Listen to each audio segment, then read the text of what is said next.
Et bonjour à tous, c'est Germain de Bax. On se retrouve comme d'habitude pour le tutoriel de la semaine, le jeudi tradition. Euh, et cette semaine, on va voir comment, comment gérer en fait le cache control pour un PrestaShop qui soit encore plus rapide. Voilà. Euh, Parce que oui, pour vos clients et pour Google, plus votre shop est rapide, mieux c'est. Et en fait, la subtilité, c'est de savoir que quand une page est appelée, donc quand le navigateur charge une page, eh bien, il y a beaucoup de ressources qui sont aspirées du serveur vers le navigateur. Et en fait, en standard, hein, il y a un peu des règles qui disent, le navigateur, tu fais un peu comme tu veux, tu fais au mieux, hein, tu gères les ressources, et puis tu fais correctement le travail. C'est une bonne chose, mais le problème de ça, c'est qu'il fait un petit peu, comme il a envie et au mieux, quoi. Donc on lui fait confiance, tout simplement. Euh, donc nous, ce qu'on va faire, c'est en fait tout simplement, on va lui donner des instructions euh, pour qu'il ait un comportement différent.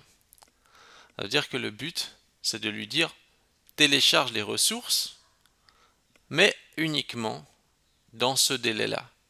Ça veut dire qu'on va lui dire par exemple télécharge le fichier CSS, mais chaque 3 jours. Et ne fais pas de contrôle, de vérification, etc. C'est chaque 3 jours, tu télécharges le fichier CSS, sinon tu ne fais rien. Comme ça, on va limiter en fait les échanges entre le serveur et le navigateur. Voilà. C'est ça le but et on va faire ça pour plein de contenus. Donc du coup, il va se servir en fait du cache local principalement plutôt que de continuer à interroger le serveur. Le truc, c'est de trouver un équilibre entre pas trop mettre longtemps les éléments en cache local pour pas que si vous faites beaucoup de changements sur le shop, quand même que ça puisse actualiser du côté de vos clients. Mais on va voir ça ensemble, comment on peut faire. Euh, Avant de faire ce tutoriel, première chose, si vous avez déjà un hébergement on va dire, allez, utilisons le mot piètre qualité, eh bien, il faut déjà avoir un bon hébergement parce que sinon, on va dire, vouloir gagner de la vitesse alors que l'hébergement n'est peut-être déjà pas au top. Donc prenez un hébergement qui soit quand même correct déjà. Et regardez aussi mon autre tutoriel sur ces tutos PrestaShop SEO, une boutique rapide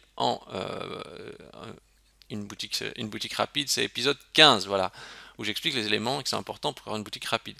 Si vous faites ça, mais que vous avez des images qui font 10 mégas sur votre site, voilà, forcément, enfin la page d'accueil de votre site par exemple, forcément, ça sera lent, hein.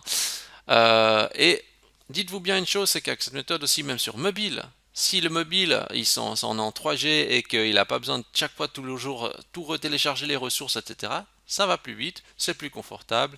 Chaque petite microseconde compte, voilà.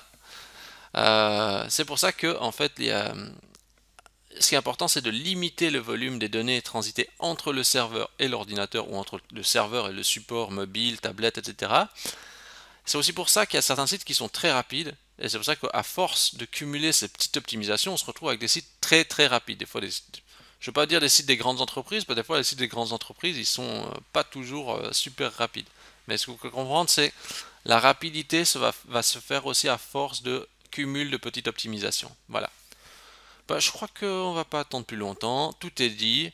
Je vais vous montrer la méthode et vous verrez, vous me direz ce que vous en pensez et si vous avez essayé de l'appliquer sur votre site. C'est parti, on y va. Alors, première chose qu'on va faire. Alors, déjà, là vous apercevez que je travaille sur un domaine online. Je ne sais pas pourquoi, mais il me semble qu'en local, je ne suis pas certain de ça, mais il me semble que local j'ai obtenu des résultats différents. Je n'arrivais pas à faire la même manipulation. Donc si vous travaillez en local et que ça ne marche pas, ne vous inquiétez pas. Il faudra peut-être essayer éventuellement sur le serveur de production. En tout cas sur une URL online. Alors, le principe du cache control. Il faut juste qu'en fait, il veut savoir s'il doit, si on va regarder cache, cache control Google, hein, vous pouvez regarder ça, vous recherchez dans Google, cache control. Vous voyez, alors il dit Regardez, lisez ça. Le réseau coûte du temps et de l'argent. Hein. Donc le but, c'est justement de mettre en place le cache control. Si jamais, vous pourrez toujours lire ça. Hein. En gros, c'est juste qu'on veut dire au navigateur, arrête de télécharger tout le temps les ressources du site. Hein. En vulgarisant, ça veut dire ça. Bon. Ce qu'on va faire, c'est qu'on va appuyer sur la touche F12 du clavier et on va afficher la console de Google. On va aller dans l'onglet Network et regardez, c'est Network et vous avez All. Ça veut dire afficher toutes les ressources. Donc là, on voit en fait toutes les ressources qui composent le site. Regardez, je charge, on voit tous les fichiers composant le site. Je vais sur un élément, logo par exemple. Alors ici, on voit que le cache control, c'est écrit no cache. Il est possible dans certains cas que cache control ne soit pas mentionné aussi. Hein. Si c'est le cas, ne vous inquiétez pas, avec les optimisations qu'on va faire après, il devrait peut-être apparaître. J'ai eu ce cas l'autre jour, je n'ai pas pu expliquer le pourquoi du comment. Mais en gros, en fait, quand vous allez sur une ressource, pour prendre une image, un fichier CSS ou un fichier JS, et vous regardez dans Request Header, si vous trouvez déjà la rubrique Cache Control, si vous ne la trouvez pas, ne vous inquiétez pas. Si vous la trouvez, regardez s'il y a une valeur. Ici, on voit que c'est écrit No Cache. J'essaye de disable cache, je vais désactiver ça pour voir comment il réagit encore. Est-ce qu'il fait la même chose? Juste voir. Je recharge une ou deux fois la page. Ouais, non, on a toujours le no cache. Bon. Pour l'instant, on s'en préoccupe pas. Mais on voit en fait, en tout cas, ce qu'on peut dire, c'est qu'il dit, bah, il met pas en cache le truc, quoi. Alors, maintenant, ce qu'on va faire, c'est, alors du coup, on va modifier notre fichier htaccess. Ça veut dire qu'à la racine de votre site, vous avez un fichier htaccess dans lequel il y a des règles mises par PrestaShop. Alors déjà, première chose à savoir, c'est qu'on ne va pas modifier entre-temps, entre les deux lignes de commentaires, parce que c'est écrit ne pas enlever ce commentaire, parce que PrestaShop, il rajoute son code là-dedans, entre les deux balises. Donc nous, si on veut mettre quelque chose, on mettra après. C'est ce qu'on va faire. Donc, moi je vais ouvrir, là j'ai juste préparé quelques fichiers. Je vais ouvrir mon fichier htaccess. Voilà, j'ouvre l'autre que j'ai préparé. Donc je prends mon bout de code là, le tuto de mise en cache, et je vais mettre à la fin ici. Je vais sauver. Voilà. Qu'est-ce qu'il dit le bout de code? Il dit s'il trouve ce genre d'extension, donc des PDF, des PNG, des GIFs, etc. Eh bien, il va mettre en cache dans le navigateur pour un certain temps. Pour le CSS, il va faire la même chose. Pour le JS, il va faire la même chose. Donc là, on met en cache les fichiers JS, les fichiers CSS et toutes les ressources images, police, etc. On pourrait mettre encore d'autres fichiers, mais j'ai pris ces ressources-là parce que c'est un peu les ressources populaires. J'ai vu aussi ce qui avait été conseillé en fait sur le web, sur un site que je suis tombé. J'ai dit ah tiens, ça a l'air d'être intéressant, donc je vais utiliser cette méthode. Et là, ici, on a la durée du cache. Donc, qu'est-ce que ça se représente? On va faire un calcul ensemble. Là, par exemple, si on a, je fais le calcul de 1000, non 25. Alors, je suis pas un super méga pro du calcul, mais ça c'est des secondes. On divise par 60 secondes, ça nous fait 43 200 minutes. On redivise par 60, ça nous fait 720 heures. Et on divise par une journée de 24 heures. C'est 24 heures dans une journée? Oui. Ça fait 30. Donc ça veut dire que c'est mis en cache 30 jours. 30 jours pour, 30 jours pour tout ce qui est des images, etc. Ça veut dire qu'une fois que l'image a été téléchargée, pendant 30 jours, elle ne retélécharge plus. Et puis après, si on regarde par exemple pour les fichiers JS, après vous pouvez bien sûr modifier selon le délai que vous estimez vous nécessaire. Si je regarde 604 800 pour le CSS divisé par 60, ça fait 100 minutes, 100 heures divisé par 24, ça fait 7 jours. Ok, bah voilà, bah on a 30 jours, 7 jours. Allez, on fait le dernier. Allez. Puis le dernier, c'est quoi? C'est divisé par 60, ça fait minutes. 6 heures. 6 heures. Est-ce que c'est possible ce que je viens de vous dire? Ouais, c'est possible. Alors, mais vous avez compris, 30 jours, 7 jours, et puis lui, je sais plus exactement combien, mais vous avez vu le principe, hein. Bon, alors là, il y a un petit truc, il y a un petit truc que je vois qui manque, que je vais rajouter. Alors, j'ai juste mis en pause la vidéo un petit instant. J'ai rajouté en fait ceci. En fait, bah alors là, je vais mettre ça dans le code, hein. Je désactive les hit tags. Parce qu'en fait, les hit tags, c'est un espèce de jeton de contrôle qui permet justement de, euh, de faire le contrôle avec les navigateurs au niveau des ressources. Donc en fait, je désactive le hit tag de manière à ce que ben, justement ça puisse prendre le dessus. Alors pourquoi c'était pas dedans? Ben, c'est parce que quand j'ai fait le tutoriel, je crois que j'ai mixé plusieurs fichiers et puis après j'ai oublié cette ligne. Alors ben voilà, mais là vous l'aurez normalement donc avec ce contenu-là. Donc en fait, hit tag, d'ailleurs ils disent hit tag c'est une signature raccourcie en fait du fichier ben, pour que le navigateur puisse il fait le check du e-tag sans contrôler tout le fichier, quoi, c'est ça. Et là, on désactive le check du e-tag, tout simplement. Je dis tout simplement, je sais que c'est un petit peu abstrait comme ça, mais voilà. Bon, désactiver le e-tag, on a fait. Ok. Maintenant, je vais recharger ma page. Je vais aller voir un petit peu qu'est-ce qui se passe. Alors, je vais juste vérifier. On a bien sauvé tout ça.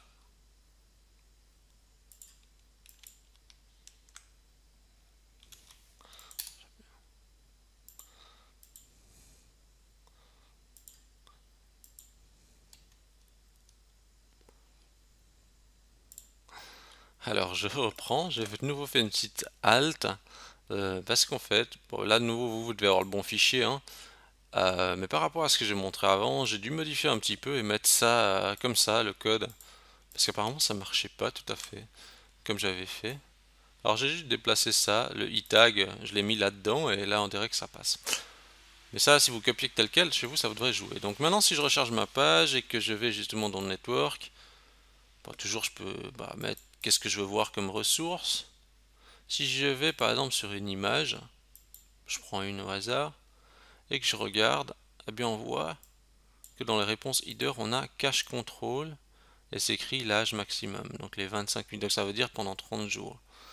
Donc ça veut dire que l'élément est mis en cache pendant 30 jours dans le navigateur du client. Donc ça veut dire qu'ici, en fait, même si je changeais mes images, ça s'actualiserait pas chez le client pendant 30 jours. Voilà. Pour le si je regardais pour les fichiers JS, on regarde ici, pareil, là on a, mais là on voit le cache control. L'âge maximum c'est 604 800 secondes, donc 7 jours, hein, on avait dit tout à l'heure. Et puis si on va prendre un fichier, JS.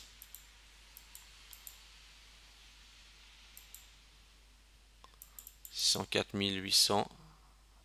C'est ce qu'on retrouve ici, hein, c'est là qu'on avait dit ça, hein, on avait donné ces valeurs-là.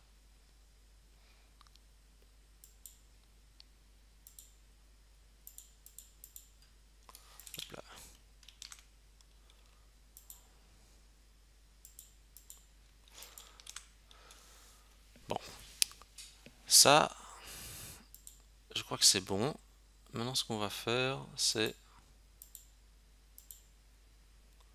Bon, maintenant, on va peut-être faire quelque chose d'autre. Le problème de ça, si je regarde les fichiers,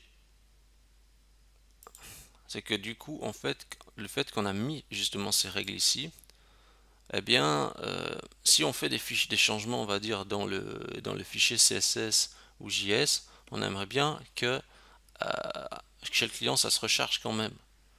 Même si on avait dit initialement, voilà, on aimerait que son cache 500 en cache pour cette durée, on aimerait que, bah voilà,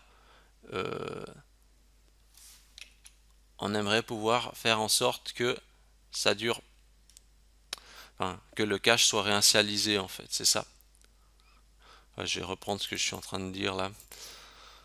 Ce que je veux dire, c'est que si on dit par exemple ici, ben voilà, là par exemple c'est en cache pendant une semaine, mais qu'on fait un changement dans le fichier JavaScript, le CSS entre deux, ben on aimerait bien que chez le client ça se recharge.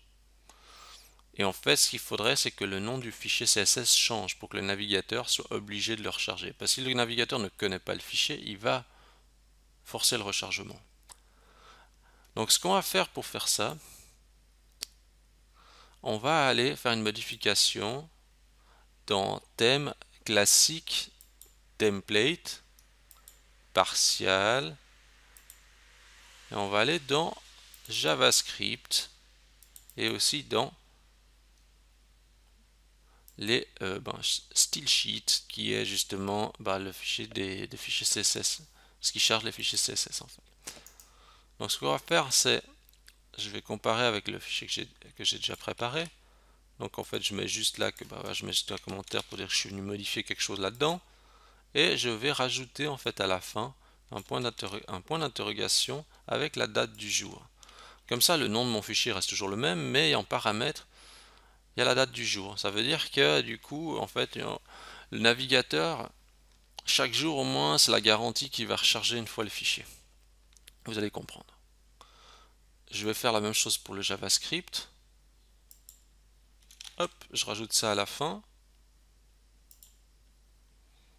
Puis je mets bien sûr la partie commentaire.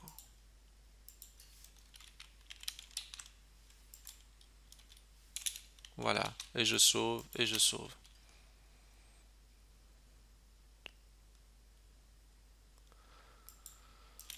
Je vais recharger ma page, et je vais regarder un petit peu qu'est-ce qui se passe dans la partie network. Et vous voyez en fait, il a mis en paramètre, là on voit le point d'interrogation avec 2019-09-26, qui est la date du jour.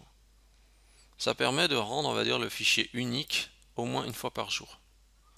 Comme ça, je sais que si, imaginons par hasard, je fais des changements aujourd'hui, et que le cache est activé, mais qu'une personne se connecte demain, eh ben, le cache il est quand même réinitialisé. Et ça m'aide aussi justement, même si j'utilise pas la notion on va dire de cache que j'ai montré, ça me permet d'avoir l'assurance que le fichier JavaScript ou CSS est réinitialisé chez les clients régulièrement quand même. Donc ça me permet de faire un espèce de mix des deux en fait, c'est ça. Par contre, je vais vous montrer quand même quelque chose, c'est qu'il y a quand même, c'est pas obligatoire forcément de faire ça, si à condition que vous avez l'optimisation que je viens de vous montrer avec justement en rajoutant les paramètres de date, pas forcément obligatoire si vous activez justement ces options de la mise en cache de compression. Pourquoi? Vous allez comprendre, si je le fais et que je recharge ma page, vous voyez ça comprime les fichiers JS. Regardez, ça fait un seul fichier JS, mais si vous regardez, il s'appelle à la fin, c'est écrit 775. Bon, je recharge ma page et je réécris 775. Mais si je vide mon cache de PrestaShop, voilà, vous voyez, le nom du fichier c'est plus 775, c'est 776. Donc on va dire que, en théorie, si vous faites des changements dans le fichier JavaScript ou CSS et que vous avez la compression activée et que vous videz le cache, vos clients auront le nouveau fichier qui sera chargé chez eux parce que le nom du fichier change. En revanche, si vous n'avez pas activé la compression, si vous n'avez pas activé les compressions ici, eh bien le fichier risque de rester identique chez vos clients. Même chose pour le CSS, c'est le même principe. Si je regarde que je prends le fichier CSS, vous voyez là ça se termine par 3 A7. Je recharge, c'est toujours 3 à 7, ok. Mais si je vide le cache une fois,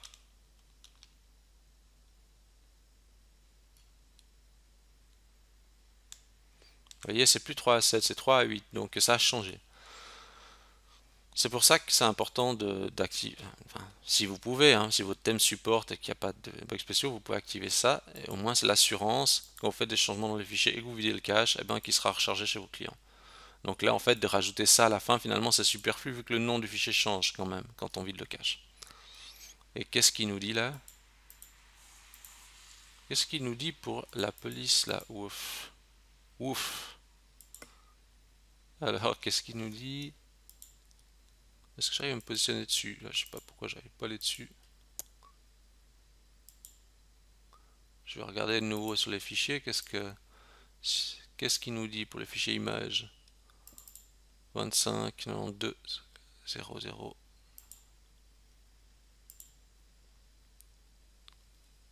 Ok. Kaya, les infos.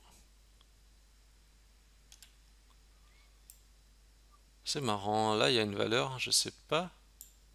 Ah, d'où ça sort? Ouf, ouf, 2.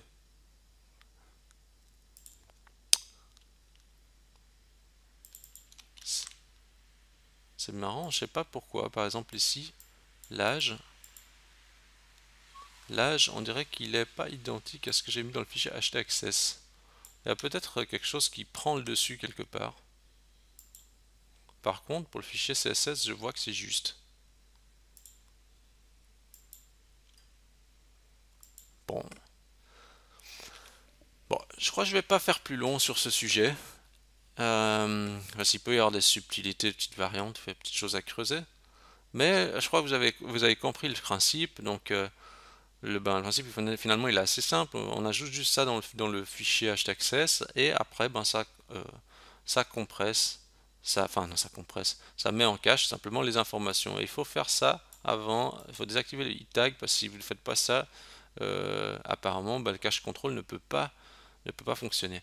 Mais du coup, ce qui est important, c'est que euh, il faut que les fichiers puissent bien se recharger quand ils changent chez le client. Et donc du coup, en utilisant la petite parade, soit vous faites la compression comme ça, vous comprimez tout ça ici.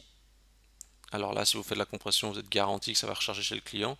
Ou effectivement, soit vous rajoutez comme on a vu dans les deux fichiers, le paramètre de la date. Voilà. Ben, je crois que tout est dit. Alors de nouveau, c'est ces petites optimisations, c'est des petits plus hein, qui peuvent aider à recharger un petit peu plus vite les ressources. Hein. Ça peut être plus agréable. Donc du coup, justement, le navigateur, quand on fait ça, il va puiser en local les ressources, si elles sont là. Donc du coup, ça peut être intéressant. Surtout par exemple, quand vous êtes sur mobile et tout ça. Franchement, ça peut être beaucoup plus rapide. Là, pour l'instant, à l'œil, des fois, comme ça, c'est difficile de dire si si la ressource est rapide ou pas, mais en tout cas ici je vois que ça turbo boost quand même. Hein. Franchement, je veux dire, j'appuie, j'ai envie de dire c'est instantané quoi. Si vous êtes sur un site et puis ça va à cette vitesse, vous êtes content. Hein. Voilà. Sur ce, si vous avez aimé ce tutoriel, je vous invite à liker la vidéo. Vous pouvez bien sûr vous abonner à la chaîne YouTube. Vous pouvez partager cette vidéo. Vous pouvez donner à Webax 5 étoiles dans Google, vous recherchez Webax W-E-2-B-A-X. Vous pouvez donner 5 étoiles, ça me fait super plaisir. Et vous pouvez aussi venir me dire bonjour sur Instagram, c'est Webax W-E-2-B-A-X underscore CH. Il y a un petit conseil par jour, partage d'expérience. Donc voilà. Sur ce, je vous dis bonne optimisation à tous et à la semaine prochaine.